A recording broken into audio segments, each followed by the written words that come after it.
go from that graphic that I have on there. And there you go. Look at that. We got some high-tech intros here. But I'd like to let you know that the You're Still Here podcast is proudly brought to you by Animal Pack Supplements. If you're unaware what Animal Pack is, there's these horse-sized supplements that apparently get you jacked. Animal Pack, it's been around since the 90s. Everything that you've seen, Come and Go, Hydroxy Cut, and No Explode, nope. Animal Pack is still around. It's 12 horse-sized pills that you need about a gallon of milk to get down. So the non-sponsor sponsor of this week is Animal Pack Supplements. Do yourself a favor. If you ever want to choke yourself to death, get yourself some Animal Pack. I'm sure one of the 12 daily pills will absolutely do that for you. How's it going? If anybody is here, or if you're watching this at a later date, welcome back to the podcast. Right now, Monday Night Football is going on, and there are no Mannings, and I declined to give my own version of a live play-by-play, although that does seem alluring. I don't know. Well, I mean, I guarantee you I'd be funnier than both the Mannings, but let's be honest, I should stick to my lane, and my lane is breaking down scams. You know what's wild I was just thinking about? That I'm easily going to have 52 scams by the end of the year. I remember when I started doing Scam of the Week, I started thinking, am I really? I don't know. I mean, I like this because I have some things that people don't think about, but they're probably going to run out by week 13, 14. It's pretty amazing that without really thinking about it, scams are just flying out every week. I started this podcast back in January. Now, I don't remember when the first Scam of the Week was introduced, but it was definitely not long after my first episode, and we're already in October, and we've got scams galore, up to 40 scams, and we got another one for you tonight. Now, sometimes it's calling out people's scams, and sometimes it's my own scams. I obviously enjoy it more than when I'm introducing an audience to scams that I've created and partaken in. You know what? What just came up in my head? Scams, they're not too dissimilar on the Venn diagram. Like, scams would be kind of in the same circle as conspiracy theorists. Now, conspiracy theorists are a weird thing to me because I'm going to borrow a line from Bill Burr, but I hate... They did a thing where they lumped conspiracy theorists in with the people who believe the moon is made of cheese, and then you just want to separate yourself from that. But anybody who doesn't think conspiracies are like, oh, don't listen to that conspiracy theorist, I want to tell you something that's true. And you want to know how I know it's true? Because I did it. Me, Andy, did this thing. So you can't be like, oh, that's a conspiracy theorist. I saw this girl at a bar one time, and you don't want to do the blatant go up to somebody that can be awkward. You always want to try to orchestrate it in a way where it seems natural. Like, oh, this is so awful. This is so awful to say. I mean, the person who this was performed on is never going to know it, but just in general, know that there's always a chance that there could be a mastermind what I'm about to tell you. So I saw this girl at the bar, and I told my friend, listen, I'm going to go to the left of this girl, because she was waiting to get a drink. I'm going to go to the left of this girl, and I'm going to order a drink next to her. You come to the bar, to the right of her. So now she's in between us. We're on either side of her, and we're talking through her. I'm going to ask you what you want. Straight past her, like, yo, what do you want? Because now all of a sudden I'm a gentleman buying a round of drinks. And then I'm just going to vacuum her up into that ask. Because I'm looking over her, almost speaking over her. So it's almost like, oh, I'm sorry to talk over you. Can I get you a drink too? And she said, like, oh, no, it's all right. Come on, you might as well. Let me get you one. And then all of a sudden, we start talking. She's hanging out with us. I get the number. And she goes home that night. And she says, oh, I met this guy. How'd you meet him? Did you meet him on Bumble? No, it was so natural. Like, I was at a bar just waiting for a drink. And he actually was to the left of me, and his friend was to the right of me. I just happened to be in the middle, and we kind of locked eyes, and then he asked to get a drink, and it was so... She thinks it was the most natural thing. If we would have got engaged, she would have said it was the most organic thing that's ever happened. Meanwhile, I masterminded the whole thing in a bunker. And if somebody was to come up to you that night afterward and said, you see that? I bet you that guy told his friend to come up to the right of that girl while he went to the left of that girl in order to drink past her just so he had the excuse to talk to her. You'd say, wow, what a conspiracy theorist you are. I got news for you.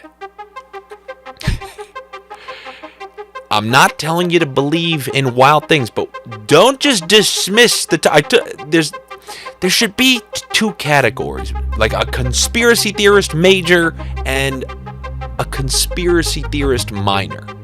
You know what I'm saying? I like to just call it astute observations. I'm an astute observationalist. Anyway, yesterday I was hanging out with some of my friends, and I have to give my friend credit. He brought this up. And you ever get upset when your friend brings up a good point? I don't know. There's no reason why. But you thought, oh my God, why didn't I think of that? That's a great point. So I'm not going to take full credit for this. But he brought up something that I thought it's true, and it's kind of rather fascinating. He said that the way social media is now, it's like recreating royal families. And I'll use a classic example. I'll use the old school example. Even this I don't want to say it predates social media, but the next wave stems from it. So you look at the Kardashians. Now, obviously, they were popular before Instagram. Keeping Up with the Kardashians was on in the mid-2000s straight through to now. But the same way the reality show kind of introduced that next level of Kendall and Kylie Jenner, you're now seeing that funneled through social media. And this is what my friend said. You're seeing like royal families pass on this social media inheritance. And I don't know too much about the family, but I do know that girl on TikTok. She was like, I believe, the first major star, Charli D'Amelio. And as far as I understand, when I watched that ridiculous Logan Paul, Ben Askren fight a few months back, I believe that was the fight. It was one of the Carney fights. Or maybe it was the Floyd Mayweather, Logan Paul, that there were two D'Amelios out there. Now, is that because D'Amelio number 1 introduced D'Amelio number 2, who's eventually going to introduce D'Amelio number 3, and all the D'Amelios get funneled in? Like the Olsen sister? No, that's not even a good enough reference. See, the reason that it's crazy is that this obviously used to happen.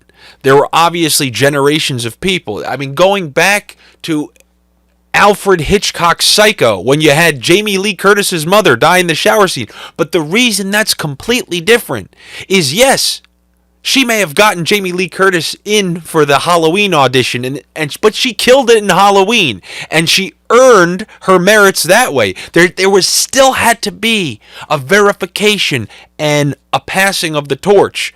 Or you look at Bruce Lee, his son, who passed away on the set of The Crow, but he was about to become a star, but he had to earn it with The Crow. It wasn't just given to him.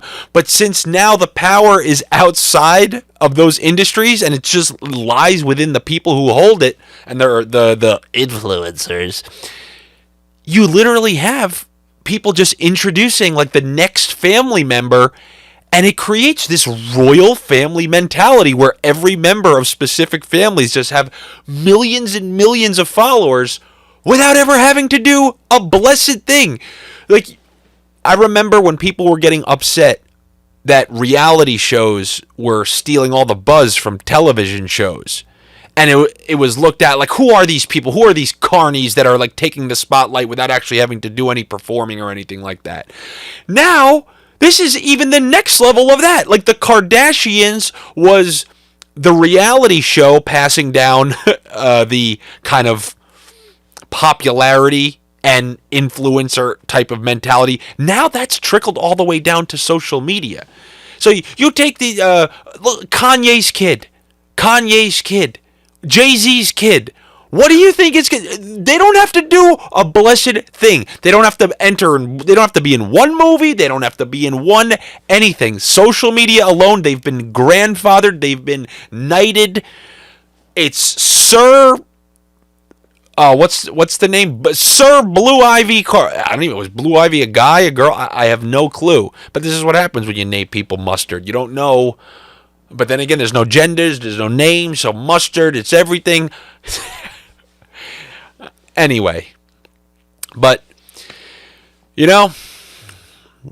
social media, it obviously, in those circumstances, in those instances, it literally creates royalty, like I said. However, it does have the tendency to go the other way more often than it doesn't.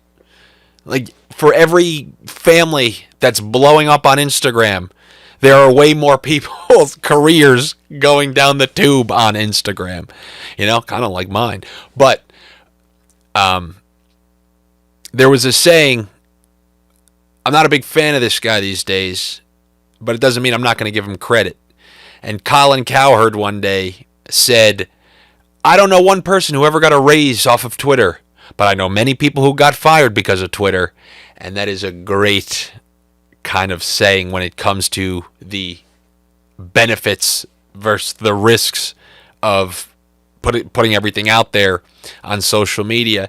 And that kind of brings me to what I saw from 𝐅𝐮𝐤𝐻𝐼𝐬𝐻 this past weekend. It was, me personally, I thought it was absolutely hysterical. So 𝐅𝐮𝐤𝐻𝐼𝐬𝐻, who's the coach of the Jacksonville Jaguars, but he used to be a huge college coach at Ohio State. He had a Thursday night football game with his Jacksonville Jaguars in Cincinnati. And rather than leaving Ohio, he stayed. And then videos and pictures of him surfaced on Friday night of him getting grinded on by some young blonde, looking absolutely shit-faced, absolutely destroyed. You see these pictures on social media, and then people obviously were talking about, oh my God, his wife, and they posted the most recent upload from his wife a few hours before, like putting the kids to bed, saying like, oh, we can't all be in Ohio like 𝐅𝐵N, and then these videos of him show up. I wonder, because like, what does 𝐅𝐵N𝐤𝐻𝐼𝐬𝐻's wife, what does she do? What does she do to if I'm attacking Patrick Mahomes, and sorry, once in a while I'm going to stop to try to read the chat over here, but it's weird because this is one of those things. You ever watch a newscast where it cuts to somebody and there's that delay in the transmission, and it's like, so what do you hear about that storm down there, Bob? And Bob's just staring at the camera for 9 seconds. Oh yeah, let me tell you, the waves really be coming in. By the way, it's 2021. Okay? Why are we sending people to the beach during hurricanes to do the live broadcast? It makes less than 0 sense. If you tell me there's a hurricane and we see any sort of footage, all the videos that they'll be everywhere on social media, why do you send this guy in a raincoat and boots with the trees blowing behind him to say, oh, let me tell you, it's a real struggle to even stand down here? You think we wouldn't have... is it the shock value? Are we supposed to be like, oh my God, look at it outside? I would have never thought that from all the 50,000 videos I just saw on social media of it. But that is a practice they absolutely need to reform. Sending these people... I even mentioned this at the beginning of the pandemic. When we were sending reporters to Italy, do you remember in the beginning of this, before it got big here, and before anything even happened, we're like, wow, that coronavirus thing's crazy over there in Italy, huh? And you saw all those scenes that were coming from the streets of Italy, and we had sent a random reporter, I'm here in the streets of Rome, and let me tell you something, or I'm here on the streets of Turin, and as you can see, everything's boarded up and people are locked inside. Yeah, we get it. We saw those videos, very grotesque, gruesome videos. Why did you fly to Italy? That's who probably brought COVID back here. You know, they always wonder where it came from. It came from the asshole reporters who decided to go directly to Italy and then just to get their shock value reports and then come back. I know that's not the case. Relax. Take it easy. I'm just saying, you don't have to go to Italy to show us, wow, Italy's bad. We believe you. Okay? What the hell was I talking about? Oh, yeah, the delay. So, we have the chat over here, and unfortunately, I can't afford, like, I can only dip back to the chat every once in a while because you can't do it back and forth because of the delay. Like, if I say something right now, what you're hearing, it happened 15 seconds ago. Okay, don't you wish you could make bets like that? All right, like, where if you had like a 15-second advantage to sneak those live bets in. Spoken like a true degenerate gambler. But you want to see something funny? This little graphic right here. So throughout the course of the week, I don't plan what I'm going to say. I just think of little things that, oh, let me talk about that. Let me talk about that. So rather than actually kind of say, oh, hold on one second. Watch this. You see that graphic? The same one that I started with? Watch this. See this? Dink. Look at that. And now you don't even see me looking off to the side. It's a beautiful thing. And now here we go. Let's see if I come back. Uh-oh. There I am. So I was talking about social media and royalty and how your family exponentially grows and you all just make money because you're a part of the royal social media family. I thought of a good way that I clearly don't want to do. But if you want to grow an account out there, which we all know is impossible, it's just literally impossible to grow an account in a real fashion. But there is an account that I would love to see on Instagram that I don't want to do myself. However, I would absolutely follow it. So if you're a person out there and you come across this video and you never had an idea, maybe you were one of the people who was like, I'll do a meme account. I'm not funny. I'll just steal a bunch of other people's material and regurgitate it on a meme page, but there's already too many of those. What is something that I can do? What's an Instagram page that I can make that other people don't have that could blow up and then I can be kind of the man behind the mask like Daquan? You ready for this one? The name of the page is... Oh, you can't make that now. And maybe you'd even say it's at, oh, you can't make that now. And this Instagram page is a assortment of all the scenes from movies and TV shows that you absolutely would never be able to make right now. And the reason I say this is so great is because my younger brother, who is way younger than me, I suggest all these movies to him, and every single movie, he goes, oh my God, you could never say that. Oh my God. Which I know I'm beating on a dead horse here, and I bring this up like every other week, but that shows you where entertainment's at, where every single movie, every single TV show that you watch from pre-2009, you end up saying, you could never do that now.